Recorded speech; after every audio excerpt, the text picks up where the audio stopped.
रामदास कदम स्वतःला कट्टर शिवसैनिक मानता पण आणि बाळासाहेबांचे विचार मानता पण जर बाळासाहेब मृत्यू झाल्यानंतर एवढ्या वर्षानंतरही त्यांच्या मृत्यूवर जर शंका घेत असेल तर ही कोणत्या प्रकारची शिवसेना आहे? हे नालायक आहे. या लोकांना फक्त बाळासाहेबांच्या नावाने राजकारण करायचं आहे. बघा काय म्हटले पुढे नक्कीच पहा. आता ज्यांनी सांगितलं अगे तिकडे माझा शेतकरी उद्ध्वस्त होतोय, मला तुमचं पुष्पगुच्छ गुच्छ नको, ह्या संवेदना दाखवणारे आमचे एकनाथ शिंदे, आपले ज्येष्ठ नेते मुख्य नेते एकनाथ शिंदे आहेत, आमचे गजाभाऊ आहेत, आमचे अडसूळ साहेब आहेत. ही सगळी मंडळी इथं नेते मंडळी बसलेत. हे बघा व्यासपीठावरती. आणि मगाशी येता येता मी माध्यमामध्ये पाहिलं, तिकडचं व्यासपीठ पाहिलं आणि तिकडचे नेते पाहिले. वायकर साहेब मला हसायला आलं. वायकर साहेब मला हसायला आलं.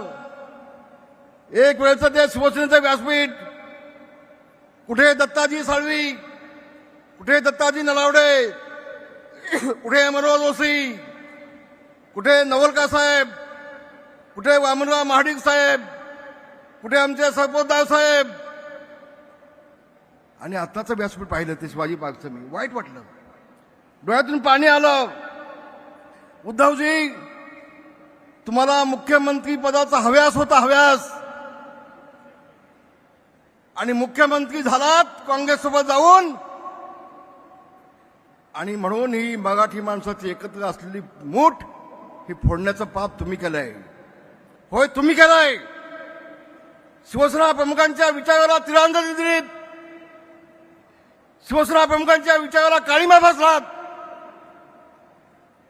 आणि काँग्रेससोबत जाऊन सोनिया गांधींच्या पायावरती शिवसेना घाण ठेवली. अरे मला अभिमान वाटतो एकनाथ शिंदे यांचा.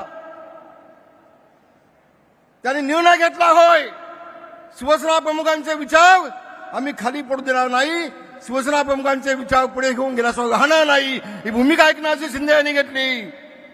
आणि म्हणून शिंदे साहेब, आज हे सगळे शिवसैनिक आहेत ना, हे तुमच्या पाठीशी खंबीरपणे उभे आहेत. हा सगळा शिवसैनिक महाराष्ट्रातला, मुंबई ठाण्यातला फक्त. मला शिंदे साहेबांचा फोन आला, रामदास भाई,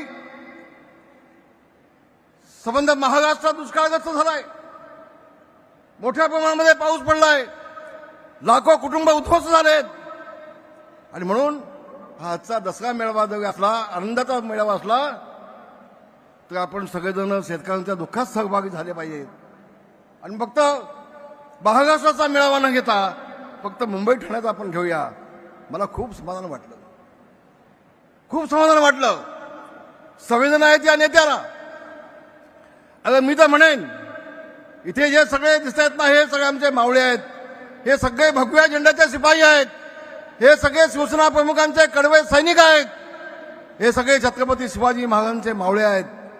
इथे सगळे मावळे आहेत आणि तिथं जमलेले सगळे डोमकावळे आहेत, सगळे डोमकावळे आहेत. काय तुमचा कार्यक्रम काय? मराठी माणसाला संपवायचा ना? होय बांधवानो, शिवसेना प्रमुख माननीय बाळासाहेब ठाकरे यांनी 76 सालामध्ये मराठी माणसाच्या न्यायासाठी झगडणारी शिवसेना या घोषवाक्याने शिवसेनेला जन्म दिला. त्यावेळेला काही लोकांना मस्ती होती,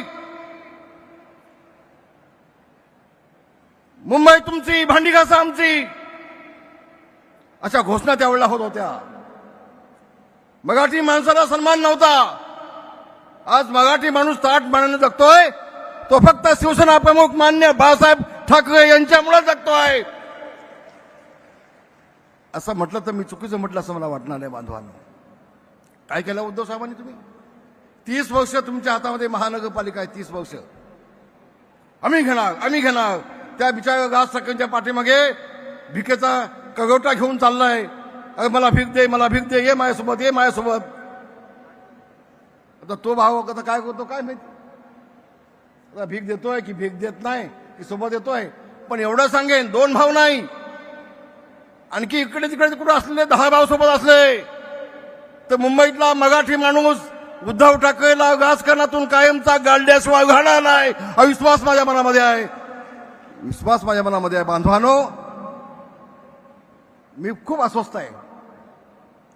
30 वर्षामध्ये माझा मुंबईतला मराठी माणूस मग तो लालबागचा असू देत, तो दादरचा असू देत, तो गिरगावचा मराठी माणूस असू देत, ही सगळी माणसं आता आहेत कुठं?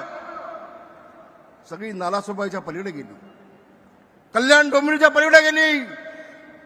उद्धव ठाकरे पाप कुणाचे आहेत? कुणाच्या हातात नगरपालिका होती? अरे गिरगावमध्ये जिथं मराठी माणूस होता, जिथं आमच्या गिरणी होत्या, तिथे 50-50, 60-60 माळ्याच्या बिल्डिंग झाल्या आणि त्या बिल्डिंगमध्ये एकही मराठी माणूस शिल्लक नाही, एकही मराठी माणूस शिल्लक नाही. पाप कुणाचं? कुणाची महानगरपालिका होती? कुणाच्या हातामध्ये होती?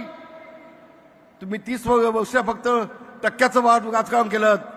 शिंदे साहेब 2 वेळेला मला शिवसेना प्रमुखांनी विधान परिषद दिली मुंबईसाठी, पण मला मुंबई महानगरपालिकेत जाण्याचा अधिकार नव्हता. मला मुंबई महानगरपालिकेत जाण्याचा अधिकार नव्हता. महापौर बसला तरी मला तिथे जाण्याचा अधिकार नव्हता. ही अवस्था आमची होती, ही अवस्था आमची होती. आणि म्हणून मी आपला एवढं सांगेन, मी अधिक बोलणार नाही. बोलणाऱ्या निवडणुकीला मी वाट पाहतोय. मुंबई महानगरपालिकेची निवडणूक कधी येते ती वाट पाहतोय. पण उद्धव ठाकरेंना शिवसेना प्रमुखांचं नाव घेण्याचा अधिकार आहे का? आता बाप म्हणून, बाप म्हणून नाव घेऊ शकता. राजकीय दृष्ट्या म्हणतोय, सॉरी, आता पुन्हा तेवढंच मीडियामध्ये येईल. शिंदे साहेब, मला एक विनंती आहे तुम्हाला. शिवसेना प्रमुखांचं निधन कधी झालं? शिवसेना प्रमुखांचं निधन कधी झालं आणि त्यांची बॉडी किती दिवस मातोश्रीमध्ये ठेवली होती? कडा माहिती. जबाबदारीने बोलतोय, जबाबदारीने बोलतोय, मोठं विधान करतोय. होय, शिवसेना प्रमुखांच्या वती उपचार करणारे डॉक्टर आहेत. आज त्या डॉक्टरांना विचारून घ्या, डॉक्टर पगारांना विचारून घ्या. 2 दिवस शिवसेना प्रमुखांची बॉडी का ठेवली होती उद्धवजींनी? तुम्ही काय अंतर्गत चाललं होतं तुमचं? आम्ही खाली बसलो होतो. 8 दिवस आम्ही मातोश्रीच्या बाकड्यावर मी झोपलोय. 8 दिवस मातोश्रीच्या बाकड्यावर झोपलोय. सगळं कळत होतं. पण हे सगळं कशासाठी? कोणतरी सांगितलं बाळासाहेबांच्या हाताचे ठसे घेतले होते. ठसे, मग ठसे कशासाठी घेतले होते? काय नेमकं होतं? सगळी चर्चा चालली होती तिथे मातोश्रीमध्ये. आणि पुढे जाऊन माझी विनंती आहे, बाळासाहेबांचं मृत्यूपत्र कोणी केलं, कधी झालं, त्यामध्ये सही कुणाची होती, कोणासाठी माहिती, कोणासाठी माहिती. अरे तुम्ही आम्हाला काय शिकवता? शिवसेना आम्ही मोठी केली, शिवसेना मोठी आम्ही केली, जेल आम्ही भोगलेत, तुम्ही आम्हाला संपवताय. तुम्ही मनोज जोशीला संपवलीत, तुम्ही गजानन कृतिकानं संपवलीत, तुम्ही ढाकेने संपवलीत, तुम्ही दिवाकर गावतेला संपवलीत, तुम्ही रामदास कदमला संपवलीत, तुम्ही एकनाथ शिंदेच्या पाठीमागे पडलात.